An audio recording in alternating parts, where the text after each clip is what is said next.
everybody. Good morning, and good morning again. It is a wonderful Wednesday morning in Georgia, and it's getting hotter. I say warmer here. So, welcome. I'm so glad to be in front of you on this morning. It's a wonderful day. It's a blessed day to be alive. I hope you and your teen, your young adult, your adult child, your family in general, I hope you guys are doing well. Thank you so much for spending time with me on this morning. I know you're trying to get to work. I know you're trying to get your kids together. You're trying to get that teen up. But I thank you so much for spending time with me on this morning. Welcome to Family Morning Transformation with yours truly, DMP Speaks. If this is your first time, welcome to this morning show, this morning session. My name is David M. Pinkston, but I go by the name of DMP Speaks. I'm an empowerment speaker.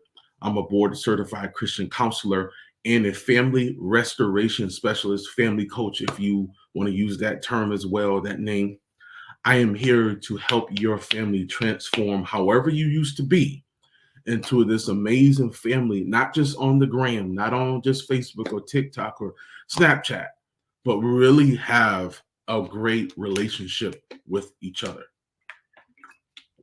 I got my water this morning. Y'all. My sinus is trying to act up. And I said, no. Not today. Because I got to give you guys something this morning because I care. I put it like this. As much as I care about my family and I pour into my family first, because that's what I'm supposed to do. That's what we're supposed to do. I also want to be able to pour into your family just as much because I care about you. I don't even know what you look like. And guess what? I don't care, right? The reason why I don't care because I'm not focused on what you look like, how tall you are, how many people are in your family. It doesn't matter to me.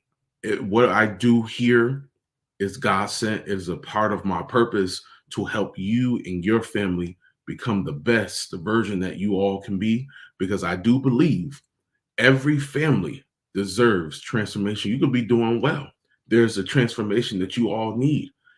It doesn't matter where you are. We all should be evolving. We should all be improving our family relationships, getting closer. Wives and husbands should be getting closer. Brothers and sisters should be getting closer. Father and sons need to be getting closer. Mothers and daughters should be getting closer. But there are times that we are not getting, as close as we should, because there are things that we keep doing that are not working. And the topic that I want to talk about today is yelling and screaming is not the most effective way to communicate, even when you're angry, even when you're upset. You do not always have to yell. You always don't have to get your point across by screaming your emotions out. Now, why? And this is a topic, we're going to jump into it. Now, why? And I've talked about this before. I know you're like, well, DMP Speaks, you talked about this before. I have. But I brought it back this morning because I feel like this is a normal thing in people's households. It's a normal thing, right? But the problem is it's becoming, you're doing it too often. We get so frustrated, and I'm talking about parents, guardians, and teens, young adult children, because there is so much bent up frustration. There's so much built up frustration and anger and past trauma because you haven't said anything. See, can I be real this morning? Can I keep it a buck with you? Especially in our community, the Black community. I don't know about nobody else's, but I know for mine, for ours, we like to sweep issues and problems under the rug, for a better sense of metaphor this morning. We like to sweep our problems under the rug, our situations, our emotions. We like to sweep them under the rug. We don't want to talk about it. And we positively don't want nobody else to know what we're dealing with. We want to keep it in the family, right? We want to make sure that we don't tell a soul. What the problem is when we get upset and it becomes overwhelming, right? When somebody got raped, somebody got molested, somebody got touched, or they got treated wrong, right?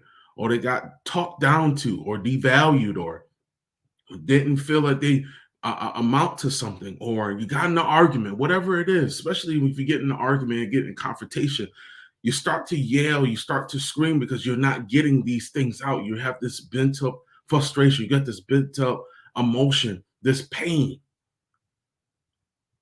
And the reason why I went so far in this, that's not a way to really effectively communicate. But I don't blame people that do yell. You might well say, you're telling us not to yell and scream because you said it's not a way of communicating. Correct. Now, my biggest point of saying all of this today and doing this session is, now, even though I understand why people yell and people scream because they got to get it out, we need to make our homes a place where we stop putting things under the rug and we talk about what's real. We talk about these situations. We talk about what are the problems that we are having that we continue to ignore, because we're continuing to ignore. And once you ignore an issue and you ignore an issue and you ignore this issue and you ignore that issue and it keeps building up, then it's like a volcano of emotions and you don't know what to do with it. But if we were able to talk, if we were able to conversate more, if we really started to have more of a listening ear than just talking all the time, giving our teens an opportunity to talk. Listen, I was not good at that at first. Even though I'm a good listener, I wasn't a good listener as a parent. I wasn't a good listener. My son would say something, I would snap at him. Well, you do this and this and that. Not even listening. So I'm just being transparent. There were times he just did not want to listen to me. And it was frustration, and some of his frustration will come out. But I had to make an adjustment because I said, okay, well, he's been feeling like this for a while because I'm not allowing him to express himself, to listen. Even if I don't agree, parents, even if you don't agree, let them talk. Let them get out their emotions. I wrote this down, and I'm almost done. And share this with someone. I forgot to tell you that. Share this. I wrote this down. It says, I wrote this down. I said, yelling and screaming takes a lot of energy. It removes patience, and it removes the possibility of reconciliation and understanding within the home. It removes patience because you start to yell and scream and try to get your point across. But after you yell and scream, can I ask you a question? This is a real question. After you yell and scream, mom and dad, after you scream, teen, young adult, or even adult child, you might feel better, but is the situation better? Did your yelling and screaming help the outcome? Did that give a solution to the problem? And 9 times out of 10, I would say 10 times out of 10, it didn't help. Because all you did was yell and scream. All you did, mom, with your son, what you did with your daughter, sir, ma'am, you yelled and screamed back and forth, and you didn't get anywhere. Patience is gone. Understanding is gone.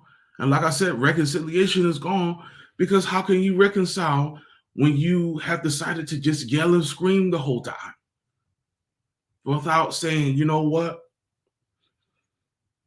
I know you're angry. I know this is very upsetting to you. I know you didn't feel comfortable telling us this, but I apologize. Can we start over? Can we sit down and really talk? Let me just listen to you. I'm not going to say anything. I want to just hear what you have to say because I could tell this has been bothering you for so long. Or I'm sorry for the way I've been talking to you. I'm sorry for the way I've been yelling and screaming at you. I've been dealing with some things in my own personal life as your parent, and I put my frustration and my anger onto you,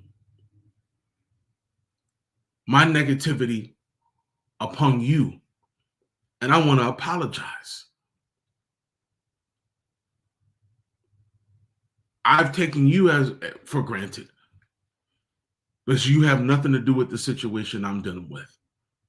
But I yelled and screamed at you, and I apologize. See, I'm talking about both sides, parents and teens, young adults, if we can just apologize. Do you know how far you can go in your relationship, in your family relationship, if you just apologize?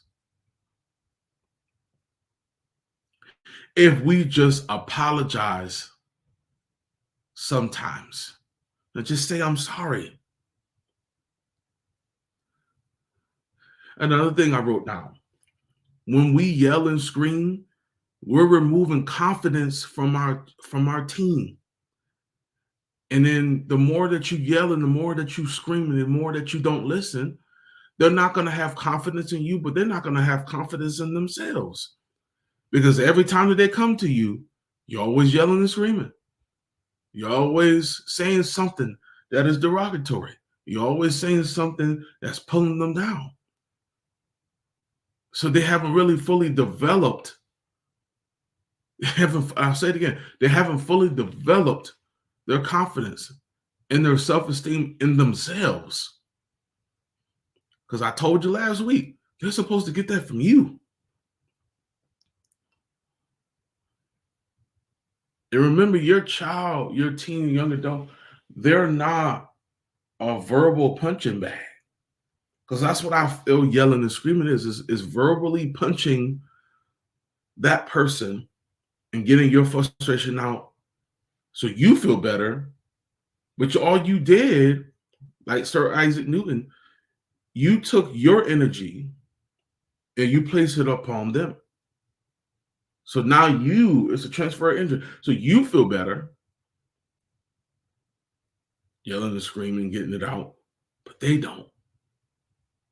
You transfer your energy to them.